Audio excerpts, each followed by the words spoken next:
Well, hello everybody.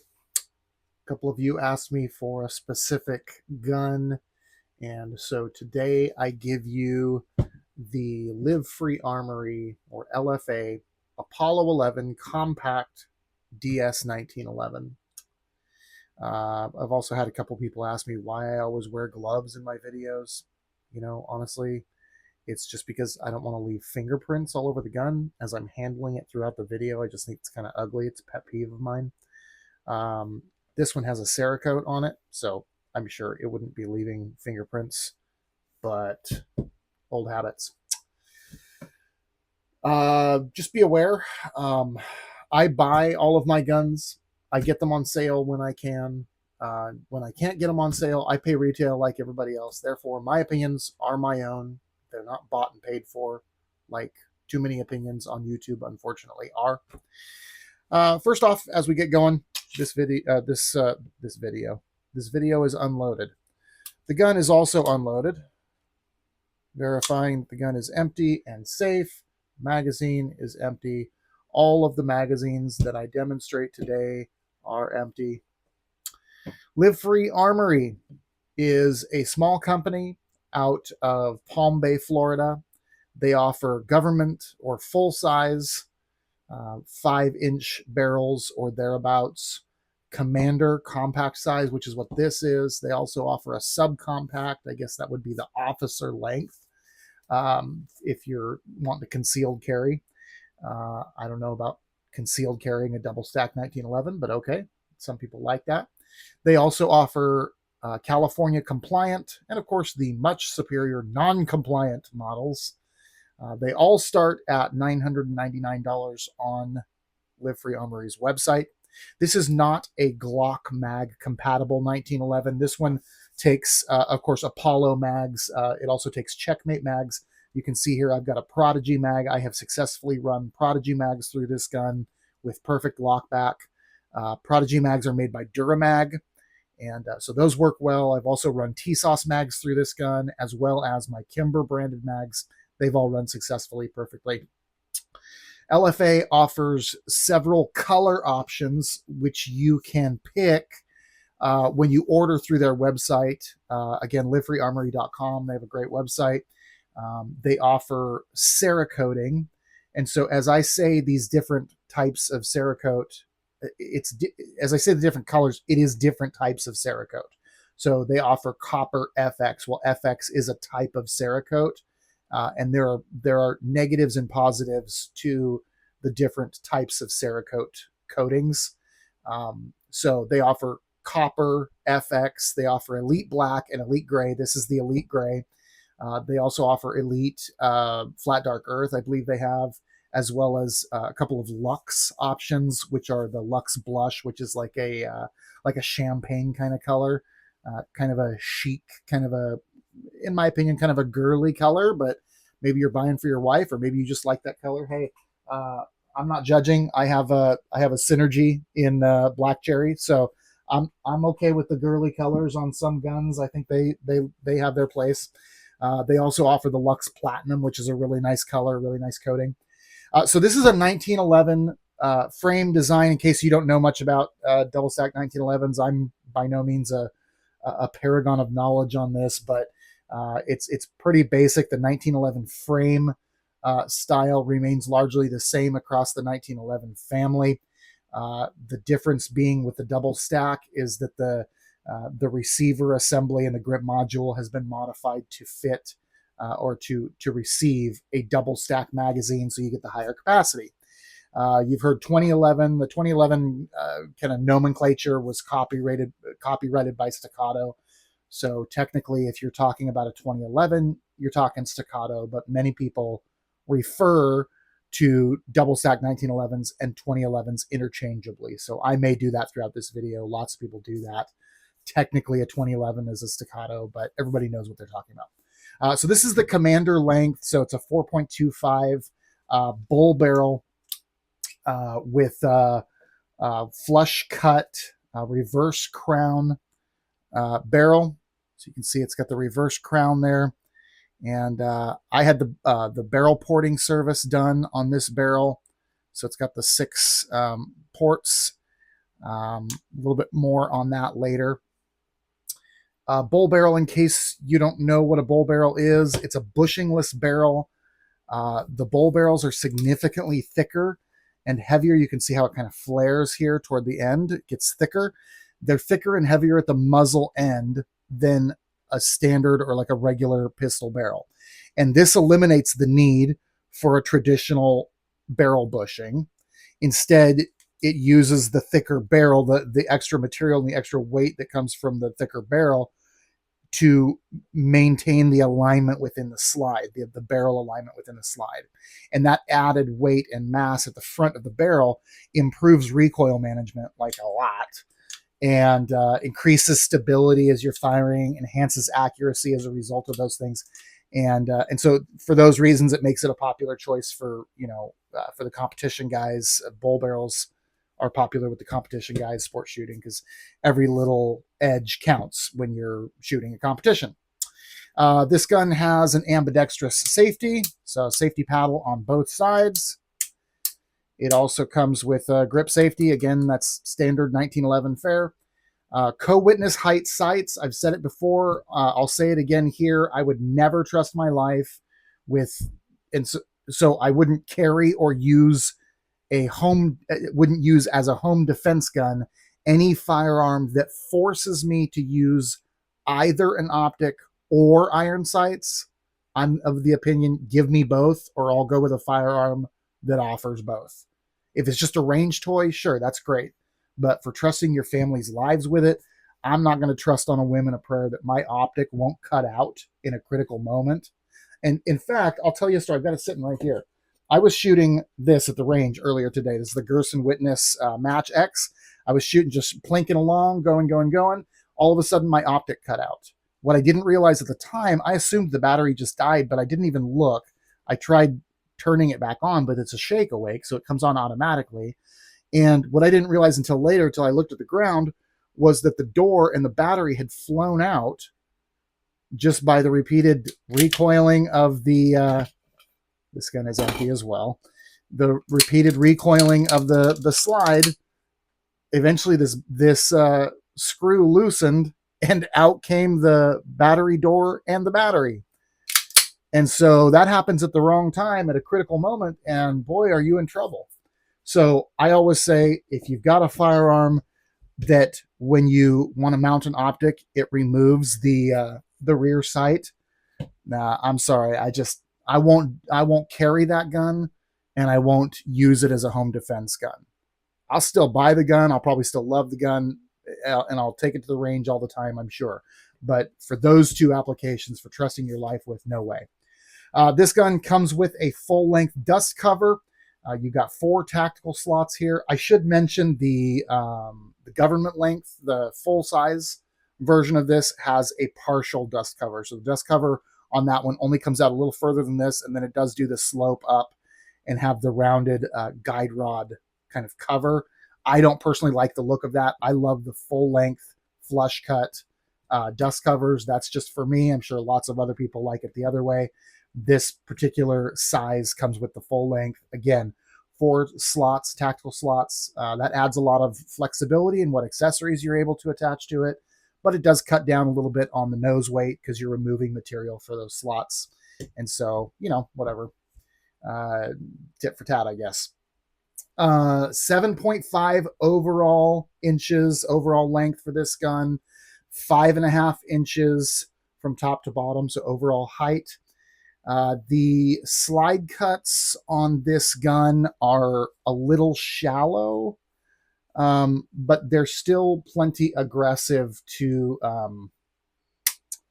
be able to do press checks and stuff. And of course, it helps when I'm wearing gloves, but I guess you'll just have to trust me. It's plenty easy to grip hold of these, and I'm just doing that very easily with 2 fingers. So if we're doing your press checks and stuff, they're not nearly as aggressive as some other guns. Like, for example, the Girsan has these deep cuts where you could actually press too hard and reach all the way in and touch the barrel, which you wouldn't want to do if it was hot. That'd burn you. So anyway, they're plenty aggressive for doing your press checks and stuff like that. Oh, where am I here? The optic cut. It's optic cut for the RMSC footprint, which can then direct mount to your slide, which is nice because that, if you add an adapter plate, that just adds another potential failure point. So it's nice to have that direct mount option. The trigger comes in just barely above, my trigger comes in just barely above 3.5 pounds, which is pretty awesome. In fact, I'll go ahead and talk about a major pro of this gun. Again, specifically, if we're talking about comparing the $1,000 price point to other double stack 1911s at that same price point, the trigger is one area where this gun has all others that I own, and I have most of them at this price point, maybe all of them. It completely has them completely beat, and that's in the trigger and the trigger tuning. Now, the early run Apollo, I'm not sure why I'm saying this right now, but the early run Apollo 11s had a couple of MIM parts, including the safety, although it might have been the grip safety. I don't remember, but either the safety and also the slide catch was also a MIM part. But I'm not sure why, perhaps in an effort to just boost reliability, maybe because they were just competing with other manufacturers at the same price point. They have since moved those parts to the in-house machining list. And so now the Apollo 11 is now certified as completely MIM free. So if you buy an Apollo 11 that's beyond that first run, you're going to have a completely MIM free gun, which is pretty cool. I understand the newer Apollo 11s also come with a toolless guide rod. I read that somewhere. I'm not sure that's true because that's like $100 upgrade. I would be jealous if that was true because mine obviously, requires the clip. You can see the hole right there. You got to do like a paper clip or whatever to hold that spring back. So you know the deal. Would have been nice to get the one with the $100 upgrades. Instead, I don't know if that's actually true, if they come with the toolless guide rod. I kind of doubt that's true, but I did read that online. Anyway, this trigger is tuned better than any other $1,000 price point double stack 1911 I own, and that's by far and away. The trigger action is very, very crisp. The pre-travel is listed on their website at 0.31 inches. Mine is tuned tighter than that. It's not even close to 1/3 of an inch. The pre-travel on mine is 1/8 of an inch, if that. I don't think it's even that much. Now, you can accurately gauge how much pre-travel you have on your trigger by simply cocking the hammer and throwing the safety on. And then you can actually pull that trigger all the way to the wall, and that's how much pre-travel you have. So mine, you can see there it's very, very slight.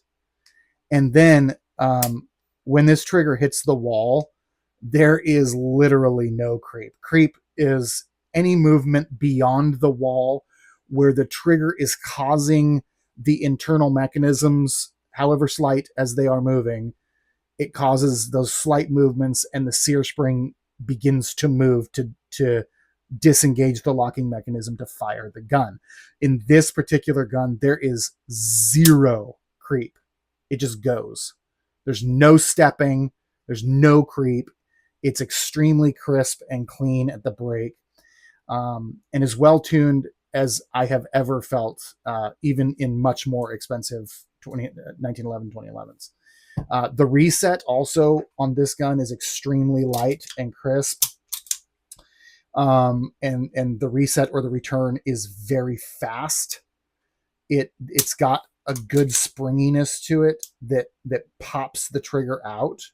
But then the pre-travel is, I know it's not pre-travel once you've already fired, but it resets it. If your finger isn't tight against the trigger, it bounces it out to that pre-travel stage. And it's so crisp that it resets, and it feels exactly, the reset feels exactly like the initial pull. But the initial pull being so light as it is, there's very little adjustment from shots 1 to 2 to 3. they all feel exactly the same, which in my experience with this gun is an actual advantage, because you're not adjusting from that first shot to the second and then on from there. So I really, really, really like this trigger. I was very low on this gun. You know, people say they're very high on something. I was very low on this gun when I first bought it. I'll be honest with you, I kind of freaking hated it, but I'll get into that in a couple of minutes here. I'm going to go over the upgrades that I have put on this gun, just so that you know this is not factory. That's pretty obvious, but I'll go over a couple of things that I have done with this gun to kind of upgrade it. First of all, I have put in a lighter weight, the finer tune sear spring, the leaf spring in here. So that's different. That affected the trigger slightly. Forgive my murky oil that's coming out of the back of the slide there. I have a cheap optic on here. This is the Siley. This is an RMSC footprint shake awake optic. This is the Cat-O or Cat-O. Siley optics are really good. It's been very durable, very solid, but they are cheap optics, so it's nothing special. But it works, and it does co-witness. I don't know if you can see there. Yep, it does co-witness. You can see the red dot there, and it doesn't look like it's zeroed on camera, but it's actually zeroed quite nicely. I already mentioned the barrel porting. So the barrel porting service, I sent this barrel to LFA. They sent it back within a week. It cost $100. I think it was $110 after shipping. And they port it, and they bevel the ports and make it look all fancy schmancy. And it has noticeably improved my ability to mitigate recoil. So I would say for $100, if you already have one, send it to LFA and have them port it.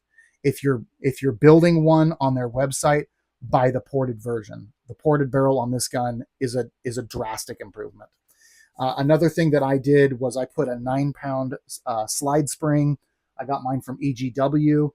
The factory spring that they put in there is not listed on their website, but it is closer to 12, maybe even 14 pounds. And so I like to put the lighter slide spring in my 2011s. I like the action better that way. So you may feel differently. You may like a stouter spring.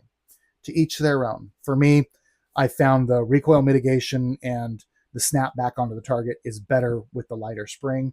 That almost feels like it's opposite of making sense, but it works. It works with my 2011s. I have put lighter springs in all of my 2011s at this point. The other major upgrade, we'll talk about this now, is the milled aluminum grip module. So this gun, as it looks right now, is obviously not factory from LFA because it came with a different grip module, which I'll show you in just a second. I have it just off camera here. This is my new Elite Gray Cerakote grip module. It is made out of milled aluminum. It does have the LFA laser cut. Let's see if I can get that on there. My camera is acting kind of funky. And it's a very, very comfortable slide. It feels very, very good in the hand, and comes with it. When you order a grip module from them, it will come with a mainspring housing as well. And so I have this gun currently set up with the Elite Gray steel slide, the Elite Gray steel frame, and now the Elite Gray milled grip module. Now, I have just purchased, over the last couple of weeks, I've purchased a Cerakoting machine, Cerakoting sprayer. It's not really a machine. All the black parts, I'm going to turn to polar blue. I'm going to Cerakote them polar blue.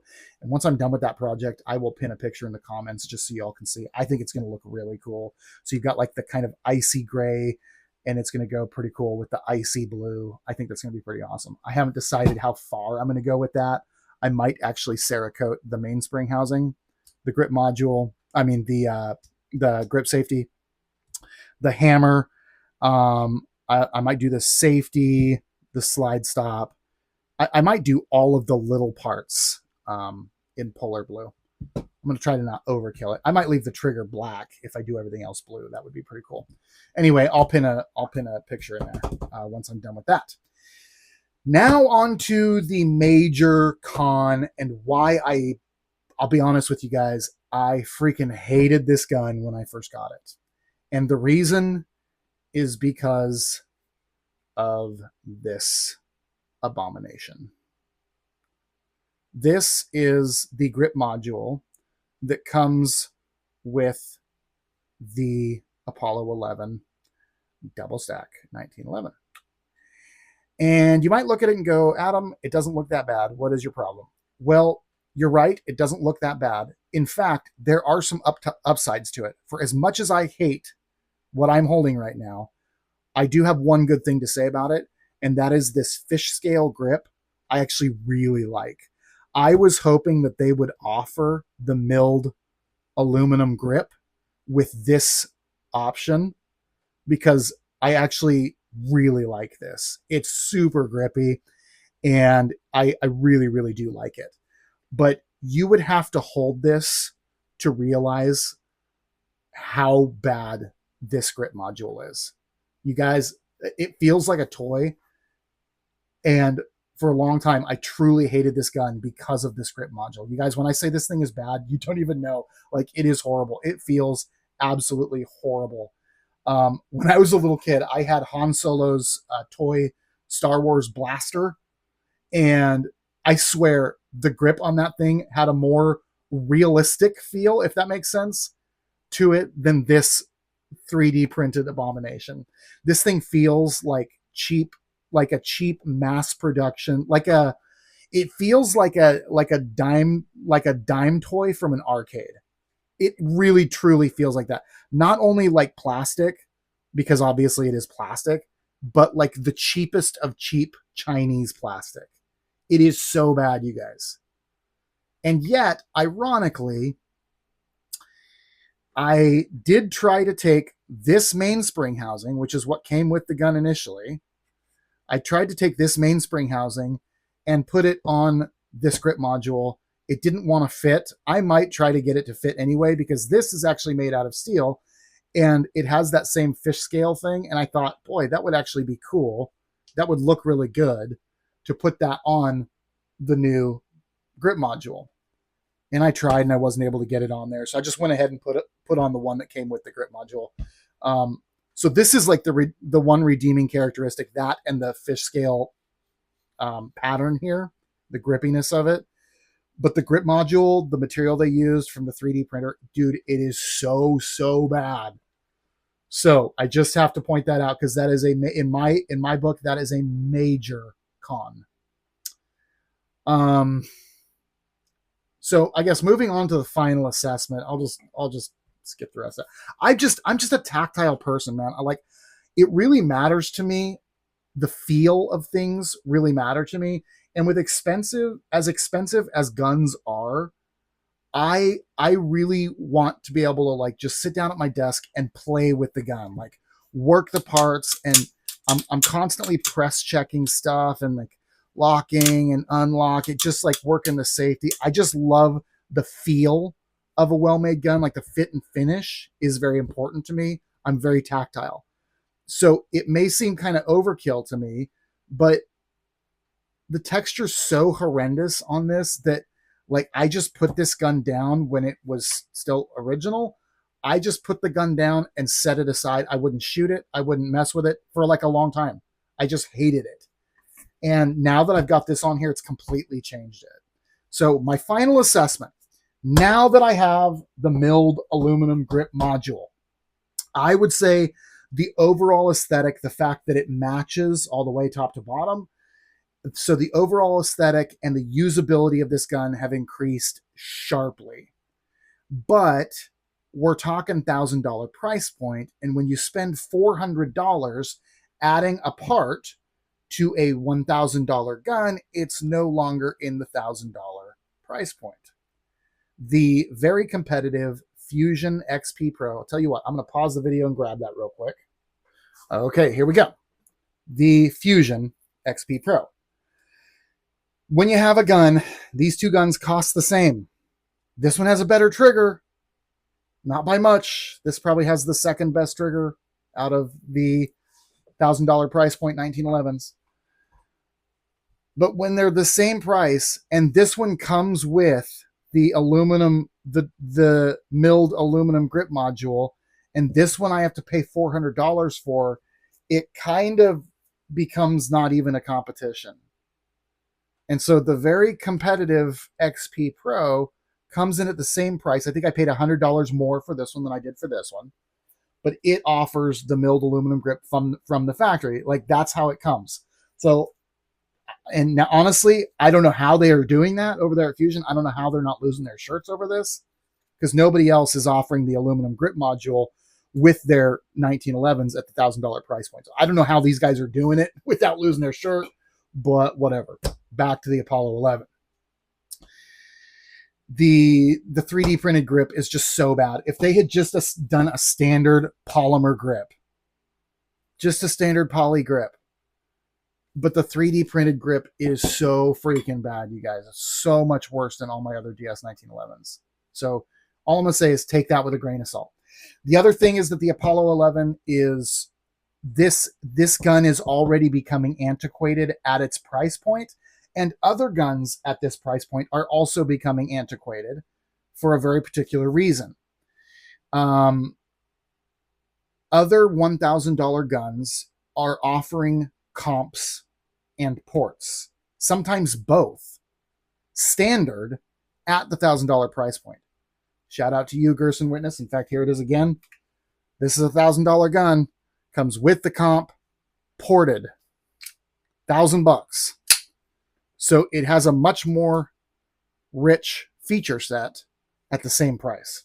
So shout out to Girsan Witness Match X. Shout out to Mac 9 DS Comp. Shout out to Alpha Foxtrot Romulus, although granted that one is a little closer to like $1,300. But you see my point.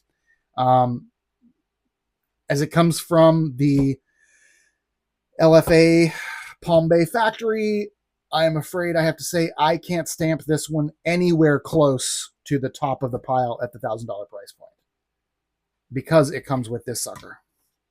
And that's the only reason. However, if you don't mind ordering a $400 milled aluminum grip module, that upgrade alone adds a lot to this gun. The trigger is awesome. Like, I could go on and on about this trigger. It is truly awesome. The guys at the gun store that I bought this through, they were like fondling this thing nonstop because they're like, this trigger is so stinking awesome. How much did you pay for this? I'm like, it's $1,000. I don't know, man. It comes with an awesome trigger. Like, it really is that good. So the grip module really elevates this gun to kind of the mid-tier, in my opinion. It's not a staccato, but it easily elevates, this grip module easily elevates the Apollo 11 to like the ported Prodigy. Which I paid $1,500 for. It's easily as good as that, or the Alpha Foxtrot Romulus with the aluminum grip. It's every bit as good as those. And with this slick trigger, I think I might even put it above both of those. So I think ultimately what I'm saying is, for what you get from the factory, it's nowhere near the best gun for the price at $1,000. But adding the porting service for $100, or just buy the ported barrel if you're ordering through their website and you're building the gun, just get the ported barrel. And you upgrade to the aluminum grip. You can also do that when you order. So you're going to spend more like $1,500. Those two upgrades elevate this gun beyond its counterparts at the $1,500 value, in my opinion. Hope that makes sense. Thanks for sticking around for this video. Like and subscribe. That'd make a huge benefit to the videos when you like and subscribe. That'd be great. Remember, stay armed, stay free. Thanks so much for watching.